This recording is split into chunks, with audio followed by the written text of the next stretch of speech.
Hello, everyone. So, I have brought for you chapter number 6, which is a budgeting exercise. And since the chapter is kind of long, I am going to break it up into two pieces. Okay. So, I am going to begin with first part, which is some definition of budgeting. Okay. So, everyone understands the meaning of the word budgeting. How to make budgets in companies is what we are going to learn today. So typically a big budget of a company is called a master budget. So master budget has many small components to it, but we are going to learn the components under the big umbrella of master budgets. So as this slide says, it includes operating and financial budgets. In this portion, I will cover operating budgets, and in the part 2 of this chapter, I will cover financial budgets. Okay. So budgets obviously help people in managerial positions, coordinate activities, set expectations, uh, look for any kind of shortage that they might have in the future, etc. What is also important is to understand that all budgeting exercises that you will see are connected to each other. Operating budgets, I will keep talking about it as I go, are connected. Operating budgets are also connected to the financial budgets. So it's a linked budget schedule, essentially. Okay. We are going to run the example of a bake shop throughout the first part as well as the second part so that we can understand how budgeting in any company is done. Okay, let us look at our bake shop. Okay, so this is a bake shop that makes premium wedding cakes, right? So you are given some data. I'm given a lot of data, but for keeping the slide manageable, I am breaking up the data right now. I'm looking only at the data that they have given me. I'm sorry, I didn't mean to do that. Okay, my pen kind of disappeared. Yes, so I'm only showing you data which concerns the bake shop's sales and inventory policy. So they're expecting to sell about 1,000 cakes in the month of January, right? They expect to sell each cake at $200 per unit. Okay. They already have 100 cakes in their hand, okay, in terms of beginning inventory, and they would always like to have 150 cakes in their hand at the end of the month. So why do they want some ending inventory? Because if somebody shows up, for example, to buy a cake on 1st February, they won't have anything. So most companies have a policy of keeping some desired ending inventory.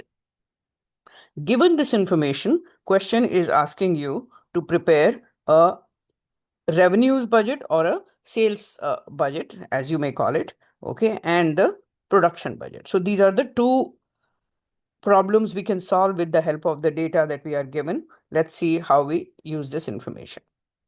Okay, so I'm copying the data that you were given in the red below and making the first budget of the chapter. So it's called the sales revenue budget or a revenue budget. Okay, sales revenue budget is very simple because it simply says price times quantity. Okay, so this is your quantity that you are planning to sell from here. This is the price at which you are planning to sell from here. Okay, red on red not looking very good, but since it's visible, I'm not going to change it. Okay, so I'm expecting to have a budgeted revenue of 1,000 cakes at the rate of $200 per cake, $200,000 of budgeted revenue. Okay, it's a simple budget, but it is important because as you will see going forward, this is the basis of all the other budgets that we will make in the rest of the session. Okay, now let us go from the sales budget to the production budget. This is how the production budget is done. Production budget is important. So I want you to pay attention to the logic and the equation. Production budget says I require 1,000 units to, to be sold. Okay. So why don't I make 1,000 cakes since I need to sell 1,000? Okay. But since I'm given the information, I'm going to change the color of my pen at this point.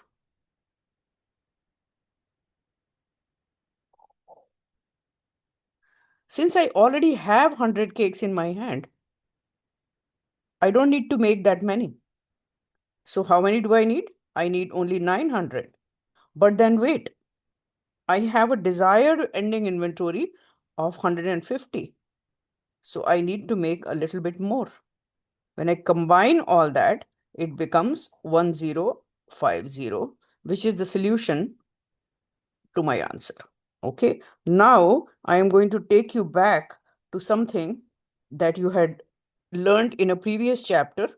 Okay. And this production budget also depends on that. Remember, we had learned a basic identity which said beginning inventory of anything plus what you add or transfer in is always equal to ending inventory of something, okay, plus, okay, what you take out.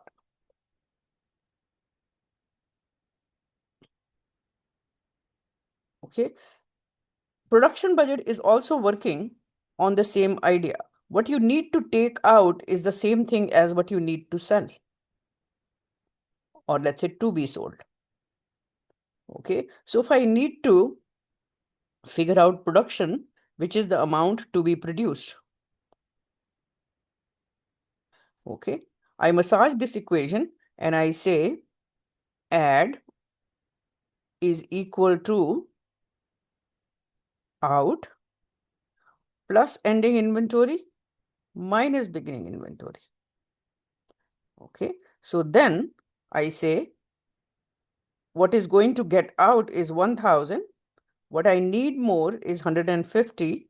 What I already have is 100. So the answer to my problem as a result is 1050.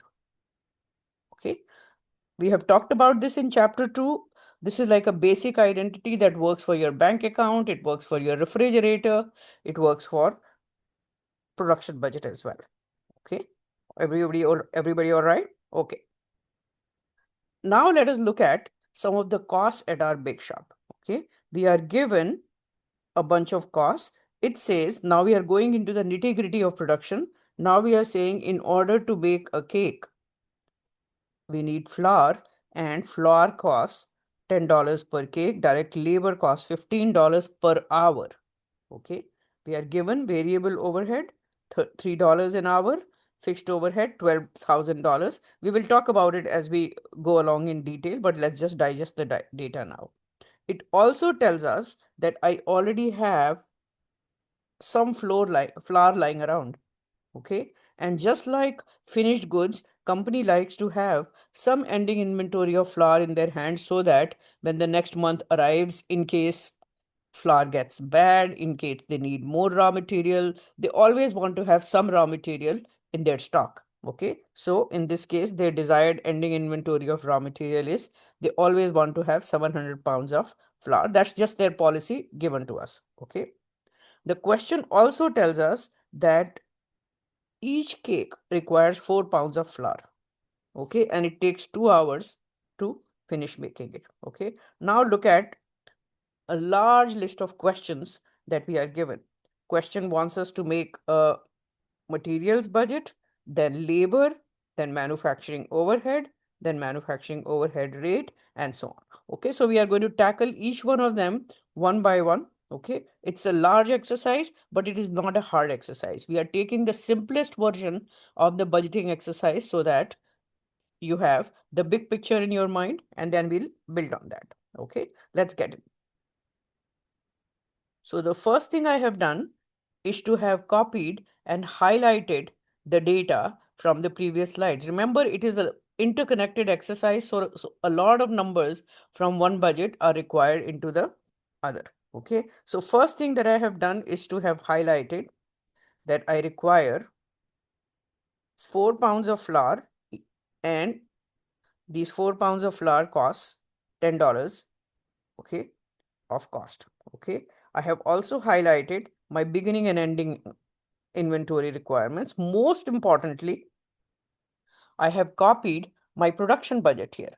Remember, this is one of the most important things you need to learn, guys. The starting point of a materials budget is the amount to be produced, not amount to be sold. Because I am going to go buy flour on the basis of how many cakes I need to manufacture or produce this period, not what I need to sell. I have already taken my sales into account. Right now, I'm only trying to concentrate on how much raw material I should buy for the production that is coming up. Okay, so this number is your best friend. Do not start with this number, which is your item to be sold. Start with numbers to be produced. Okay, rest of it, okay, is simple. As I just said, purchase budget is going to account for your production needs, not sale needs, I repeat. Okay, plus whatever ending inventory and beginning inventory requirements that you have.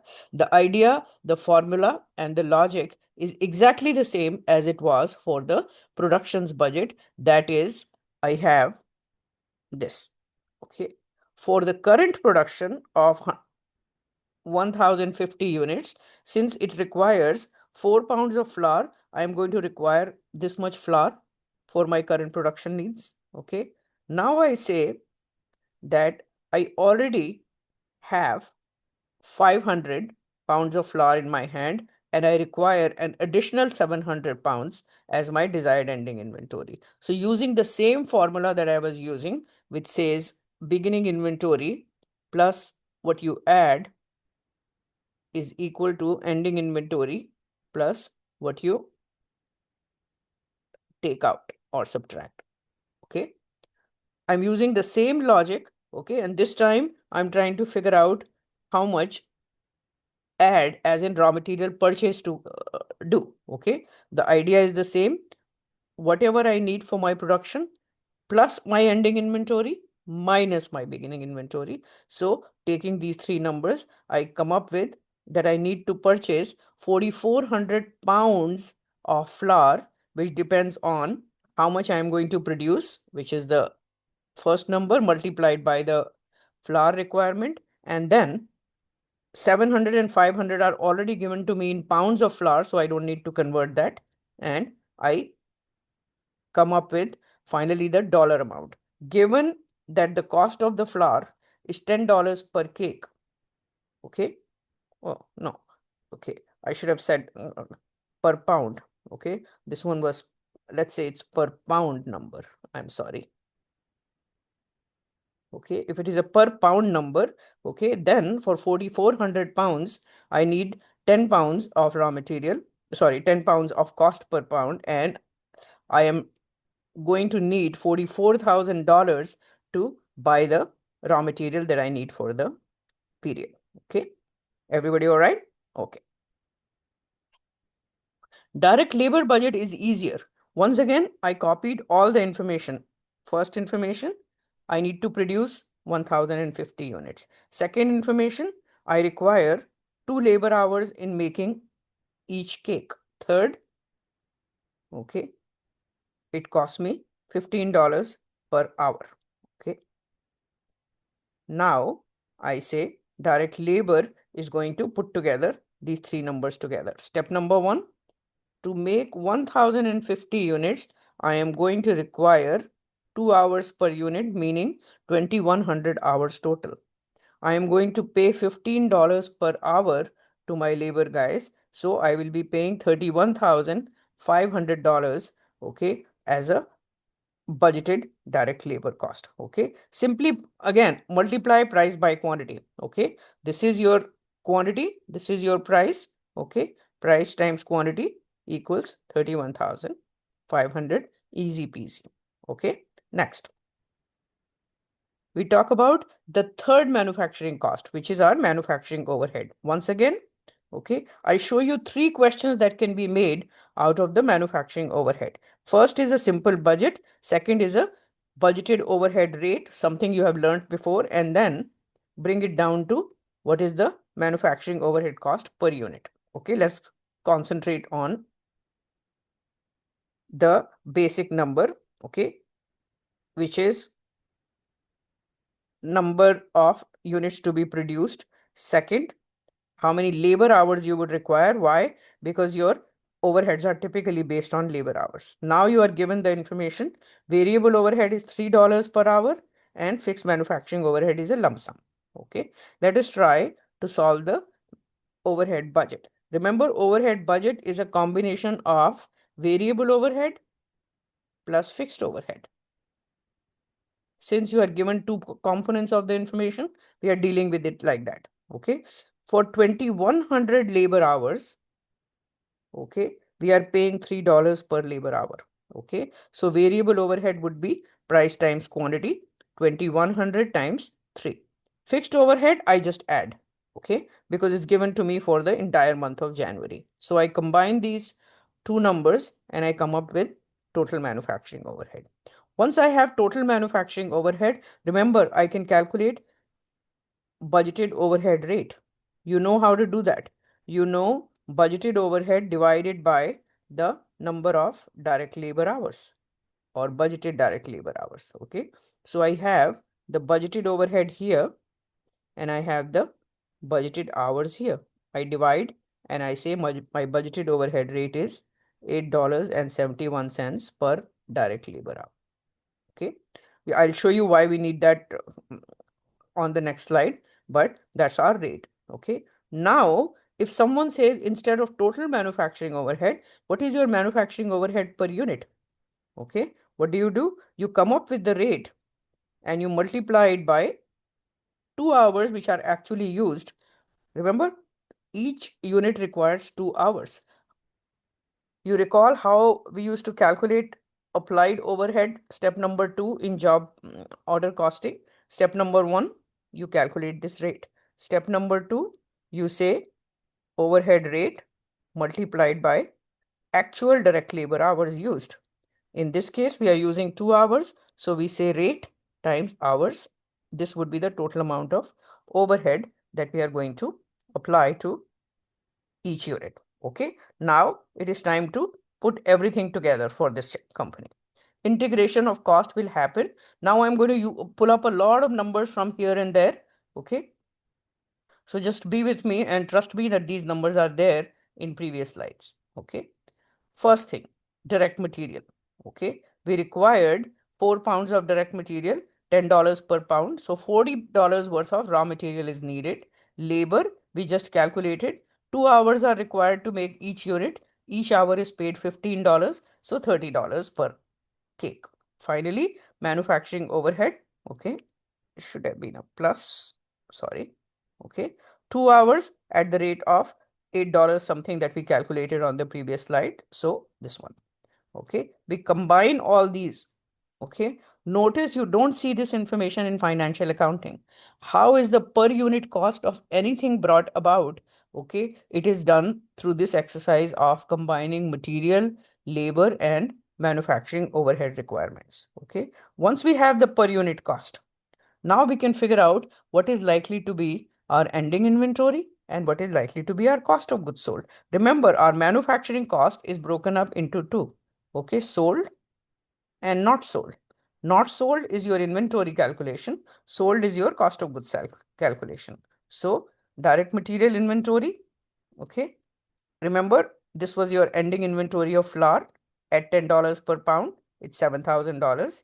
Finished goods inventory, it was 150 units that you had in the finished goods box at the rate of $87.43 per unit. Okay, this is the value of your finished goods inventory. Finally, we require cost of goods sold, which you already know the formula. Cost of goods sold is, remember, in your T account of finished goods account, this is where cost of goods sold appears. Okay, so you have beginning inventory plus cost of goods manufactured, okay, minus ending inventory, which is what we have written here. So your beginning inventory of finished goods was 100 units. You produced 1050 more. You required ending inventory of 150. Okay. All of this calculation, okay, will give you the number of units that you are selling, which is basically back to 1000 units that you sold at the rate of per unit that you have calculated here. Now this gives you your cost of goods sold. So this is all the operating budgets, guys. I'll meet you soon with the financial budgets. Okay. Have a nice day. Thank you.